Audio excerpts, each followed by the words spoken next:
There's so many great moments in this movie that kind of show the cleverness of the people who choreograph these fights. So they're always coming up with something new and something interesting. Awesome. And this is what we go to these movies for, is these funny and great moments. That's a good observation there. They lost opportunity.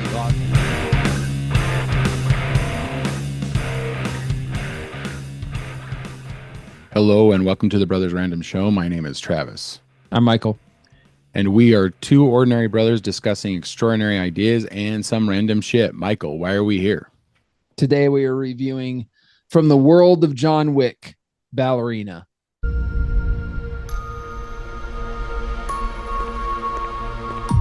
Do you like your dogs?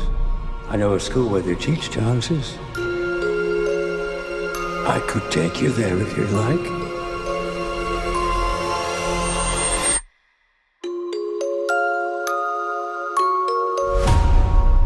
To stop the assassin, you must become the assassin. You will always be weaker. You will always be smaller. You want to win? Improvise. Adapt. Cheat. Welcome to the Continental. Eve Macaro of the Roscaroma. What a pleasure to see you again.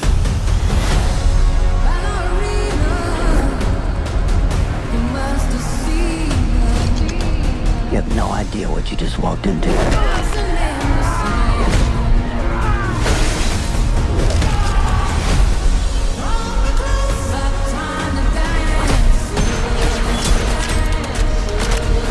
This movie is directed by Lynn Wiseman. It stars Ana de Armas and Keanu Reeves, Ian McShane, and Angelica Houston. This is the IMDb summary. An assassin trained in the traditions of the Roscaroma organization sets out to seek revenge after her father's death. Initial thoughts, and then we'll get into spoilers. One of the things that sticks out to me in this film is the Latin tattoos across people's shoulders. So apparently it's like they make a John Wick film and they got Fortune Favors the Bold on John Wick. Fortis Fortuna Adiavat on John Wick's shoulders. That must have been cool or something, right? It's like their initiation, and I kind of like it. Okay. My thing was just that it was cool in John Wick. You see him and you see it and you're kind of like, oh, okay. And then of course you look it up because at the time I didn't know what it meant. It's the motto of one of the branches, the military branches. It's their motto. It kind of sounded as if that was kind of a throwback that maybe John Wick was in the Marines. Okay. That was kind of my thinking, but then it just felt, I don't know. It just felt it kind of cheapened the fact that he had Latin written on his back. Now everyone has Latin written on their back. I just.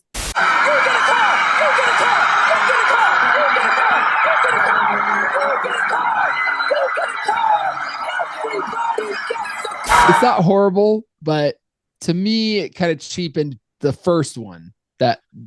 That little thing kind of cheapened it. I didn't mind it. I thought it was kind of cool as like a ritualistic thing to say that they've done their, they've been accepted into the organization, whatever organization they're part of. I don't know. It doesn't really give you any answers as to what John Wick is a part of, but hers is the Roscaroma, which I think Roscaroma roughly is Russian gypsies. That's what when you look it up, that's kind of what they're talking about. And the Latin on the back is like her initiation into the fact that she succeeded at one of her missions. there's kind of a distinction between her and John Wick because John Wick's essentially assassin, and I know it said that she was an assassin in the summary of the movie, but she's more of a like a guardian, and they like train her to be a guardian, and I thought that was kind of a cool idea because that's where her Latin comes in, and I think it's light in the darkness is her Latin on her Yeah. back, and so that basically Lux in Tubrit. What? Bro, what are you talking about? Lux in Tenebris. Yeah, light in the darkness. And I think that goes well with somebody who's protecting somebody else. Mhm. So it's almost like John Wick is an assassin, and then she would be like a guardian against the assassins. Well, her dad, he conquers who conquers himself. On his back, yeah. On his back, which is Vincent Quese Vincent. I don't know. Maybe people just pick what they want. And that's it's like special for them. Yeah, because in passing, you kind of saw some of the other ballerinas, their backs, and you could see that they had them. Not sure if they're writing all the same thing or if they all get to pick what they want on there, which I guess could still be a nod to John Wick possibly being in the Marines if it was something that he, got to pick. It seems like with some movies, and we could talk about this, but there's sometimes less is more. Oh, boy! Yeah, it's kind of the mysteriousness of something is better just left as being mysterious. Well, as long as if there's a reveal, then it needs to be clever reveal in my mind. Then you need to justify it in some way. You need to have it be clever. So you took umbrage with this system. I just felt like it took a lot of the mystique. It took a lot of the mystery out of that. That's okay. Overall thoughts though of the film? I liked it. It was a little bit slower. It seemed a little bit slower than some of the other John Wick films. Seemed like it kind of took a little bit to get going. It's funny that they throw out at the beginning where she's being trained, and the trainer kind of throws out like, you're not going to be as strong as him, kind of throwing out that there's difference between the sexes. What the fuck? You're not going to be as strong as him. You have to fight your fight. You have to change the game. And I thought that was pretty cool. But then it seemed like she still was just some of these big dudes that she was fighting. Just did you notice that she has a knife head on for almost all of those fights? The fights where she goes up against the big dudes, she's got a knife. So, and I noticed that because she was equalizing the playing field by stabbing them a bunch which is basically weakening them before they actually. So I was not as put off by that because I was looking at it going, oh shit, they're actually acknowledging that she's 120 pounds soaking wet, and she's not going to be able to have the upper hand on most dudes. So they, give her a knife in almost all of those encounters. In fact, when we get into spoilers, there's one particular thing that she does with a gun and a knife that I thought was awesome. So, but and this isn't spoiling anything, but there's also that scene where she like walks out, she pulls like a knife out of all the bodies. Yes. So, that you didn't see the whole thing, but you see her like leaving the scene, and she's like pulling a knife out of this guy and a knife out of this guy. I thought that was awesome. I thought that was great. It was pretty cool. Yeah, that was a great scene. Awesome. For me, overall thoughts are I thought it was a great entry. It's a little slower, but it's trying to expand the universe by showing these secret societies. I thought was great. I have a few complaints that we can get into in spoilers. So where do you think this fits into your liking of the John Wick series? So if Mm. John Wick 1 is maybe the best, I really liked four, though. 4 is good. Like 4 is really four, good. probably 1 and 4 are my favorite. I probably shoot, if I'm being honest, I think third one is probably my least favorite. I like But that one because it's got Mark Dacascos in it, and I like that one because uh-huh. I think he kind of stole the show. I wouldn't probably Maybe it's put the it in second the one. top tier, but there was definitely some fight scenes that I was impressed by in this movie. It's probably not in the top pantheon of the John Wicks. I was thoroughly entertained by it. Are you not entertained? It had the Yeah. things I want in it, like the over the top kills, but yet still maybe a little grounded in reality. I did enjoy the hell out of this movie. Let's Yeah. get And into I did spoilers. too. Even with my critiques and stuff, I Yeah. still enjoyed this film. All right. We're gonna do spoilers now. There's two fight scenes in this that take the cake. The grenade fight scene and the flamethrower fight scene. Yeah. The grenades were cool. I really liked just the moment of the flamethrower fight scene where they're throwing fire at each other. That was pretty cool. That was pretty The cool. I what I did, I wasn't a huge fan of when she grabbed a water hose, Yes, and because it it was just, stretches credulity. I was just Yeah. like, But most of these I don't know, movies, guys, I'm not sure it works that way. I don't know that it works if it would really be like that, but sure, okay, it's entertaining, cool. yeah, well, and the same thing with the grenades, right? So she keeps putting herself between with like metal objects between her and the grenade blasts in this warehouse. And that stretches credulity as well because it's like, well, I don't know, even if you had a metal door or a metal table that you were hiding behind, you being that close to a grenade blast, I don't know how realistic that is, but I mean, it made for a really entertaining movie. And I Yeah. mean, the people who make these movies, like Chad Stolinsky, who directed like the first couple of John Wick movies.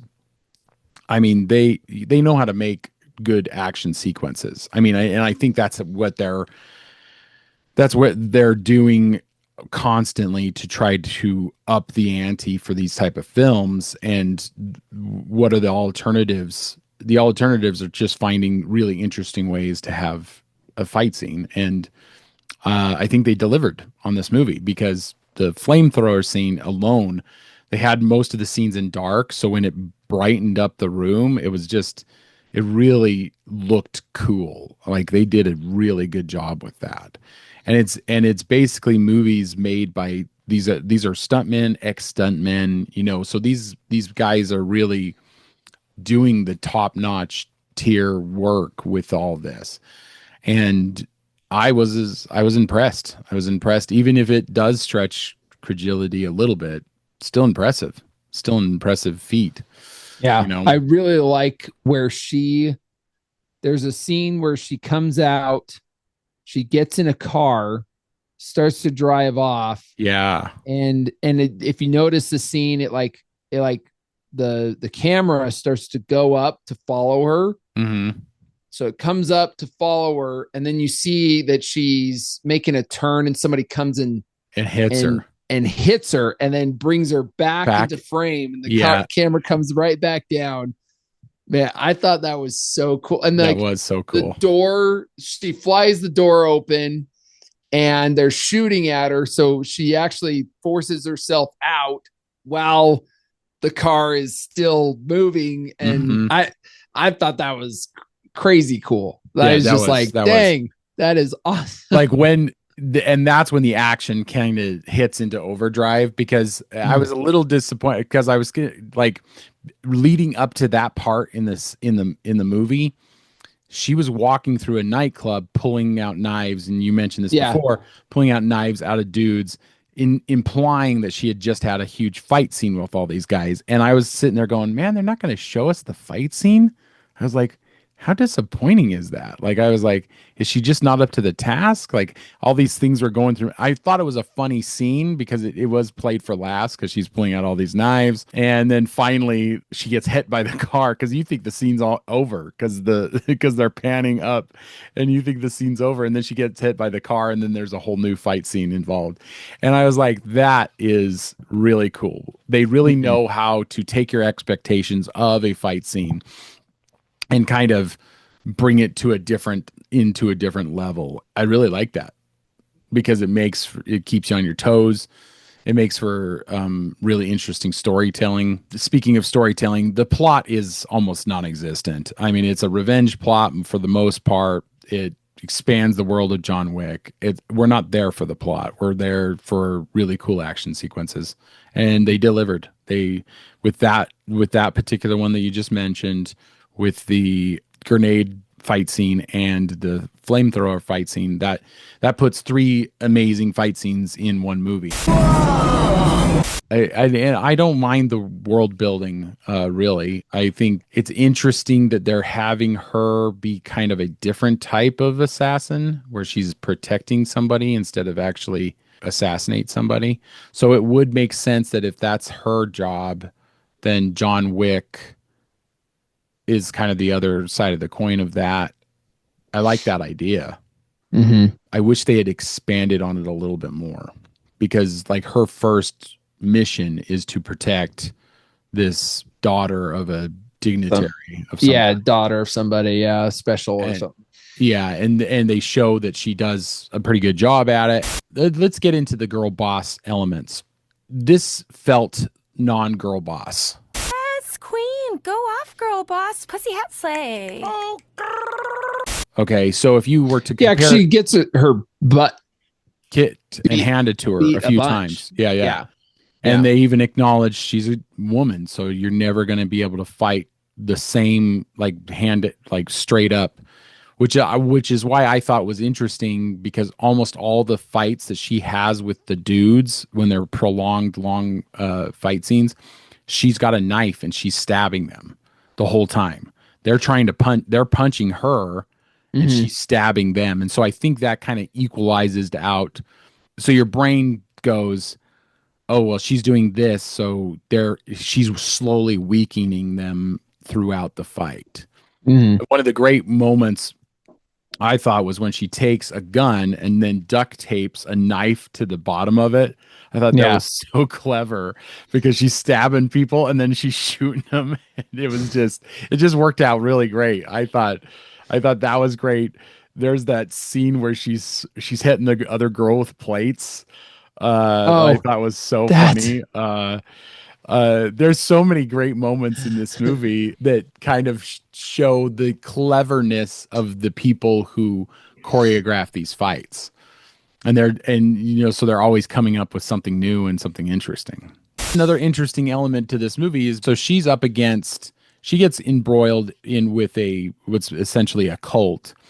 And there's a town, a small, it looks like a Swedish town somewhere on a mountainside.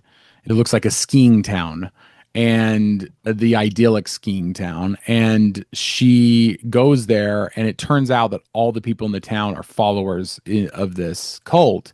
And so she's hunted by everyone in the town. And I thought that was super clever. That made for some really interesting scenes of her running through this town with the snow on the ground and people are slipping. She'll hit somebody or shoot somebody, they'll slip. And I just thought it was a well executed, action sequence. That fight scene with them sliding around on the ice was pretty cool. That you made me think about that. There's a lot to this movie. When we first saw the trailer for it, there was this. Everybody was kind of going, "Oh crap!" It looks like it's going to be a girl boss thing. And if anybody who's listening is unfamiliar with the girl boss trope, probably the most egregious of these is Miss Marvel. Is that like a personal attack or something? Or? Basically, that movie has almost no challenge for the main character. She's a woman, and because of her womanness, she is all powerful. And it's been a trope for about 10 years now in movies that people are pretty fed up with, because we like having our heroes struggle in the beginning and then win over through the struggle. And so it doesn't matter if it's a man or a woman. That's usually what movie going audiences, or, book audiences, or just entertainment audiences in general really like. And the girl boss trope has kind of thrown that aside and basically said, because she's a woman, she will have no flaws. And most people are not on board with that. This movie, from the original trailer, looked like it was going to be that thing. And I would say, no, it's not. In fact, we've had a couple of real solid action movies that have not chosen to go that route. I would say last year we had Furiosa, a Mad Max saga, which didn't fall into the girl boss trope, and this movie didn't either. I thought she had plenty of moments where we were thinking she was going to get her butt whooped, and some clever thing that she does gets her out of it. I was impressed by that. Everybody likes moments of the main character doing something clever, like the gun and the knife duct taped together. I mean, I thought that was awesome, and all the scene with the grenade. She keeps looking for guns with bullets and she can't find any, so she takes these grenades and she starts using them against all these guys that are coming after her. And it was by far one of the funnest moments in the movie. So, and this is what we go to these movies for, is these kills, these funny and great moments. Like, it's the same reason that people go to horror movies. They like seeing interesting ways to have people die. No, I felt like they did a pretty good job of balancing that, because the big problem that happens a lot with girl bossing in films is that the girl boss can't fall, can't fail, can't get beat. She definitely got her crap handed to her a few different times. Sometimes she's getting out of it by being clever, but then sometimes she kind of last second somebody helps. But yeah, I feel like it was a pretty fair balance. What did you think of the kind of the weaving in of John Wick's story? Because they have that moment from, I want to say it's John Wick 3, because this takes place between John Wick 3 and John Wick 4. So in John Wick 3, when they're walking down the stairs and it shows a shot of them. Yeah. It was interesting. And like, they have a little exchange, and then they bring John Wick back in at the end of the film. I didn't have a problem with it. I thought it was fine. I was happy that she never got one over on John Wick. I'm hoping that stays the same, because he is the Baba Yaga. He's the badass. He's the top dog, whatever you want to call it. So, well, and don't forget your audience, and don't forget like the people who are tuning in because they're John Wick fans. Yeah. So it would have been a mistake if they had taken this and had her beat him. That would have been a big mistake.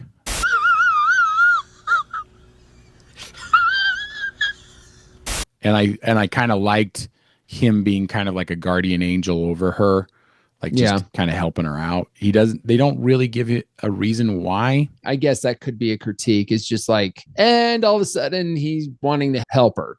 Yeah. And because. Well, this was a missed opportunity, because remember the markers from the second and third one? Oh, yeah. Where they put their thumbprint, they put their bloody thumbprint in the marker.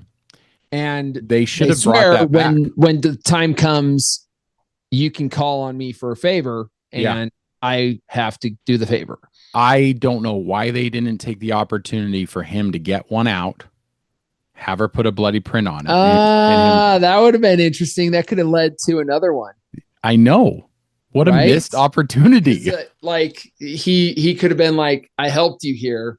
Now here's your marker. Here's your marker. And that would have been awesome if they had just done that one, like he hands her a marker.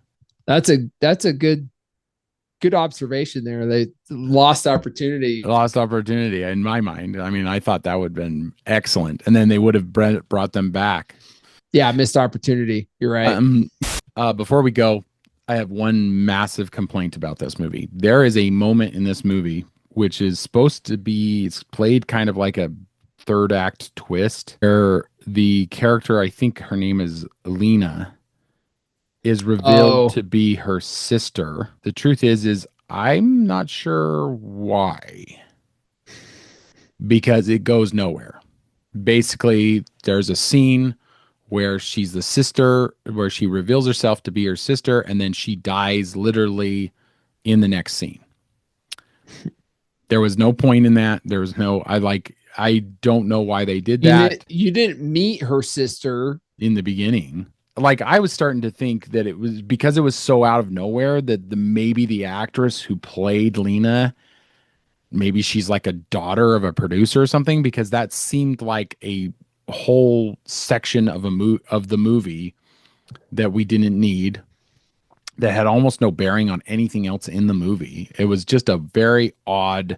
Or do you think there might have been a story arc in there somewhere that got edited out? Well, and according to, if you want to believe online rumors, and I do go down these rabbit holes occasionally. No way. The rumor is that Chad Stahelski took the movie away from Lynn Wiseman to reshoot a good chunk of it. And Chad Stahelski's is supposed to be making the Highlander remake with Henry Cavill, and they delayed that so that he could shoot more of this. That's the online rumor. Now, I don't know how true that is. I just read some articles that stated that might have been why this movie was delayed. This movie was delayed about a year, I want to say. And so that would make sense that if he had taken it away, like he didn't like where this was going, took it away, did a bunch of reshoots, it would make sense that there might have been more to that story of the sister, but it was a very odd non-thing. And I don't know why, with enough people that are watching this kind of stuff and putting it together, I don't know why you wouldn't just say, why don't we cut this all out? Like, why do we have this in this? Right. I mean, it would have been really simple, just have a moment where she fights this, because up until that point, you think she's like the hench lady, right? Yeah. She's like this, she does the bad guy's bidding and stuff like that. Mm-hmm. So you could just have a really cool fight scene with her and Ana de Armas and call it good. Like, we wouldn't know that anything.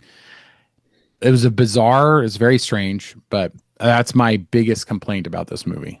Because everything else I thought was great. I didn't really take issue with the tattoos. In fact, I kind of like when you see the tattoo and then go and like look it up, like what it means. And I was like, oh, there's like an added layer to this movie with the Latin tattoos. I just think it's kind of cool.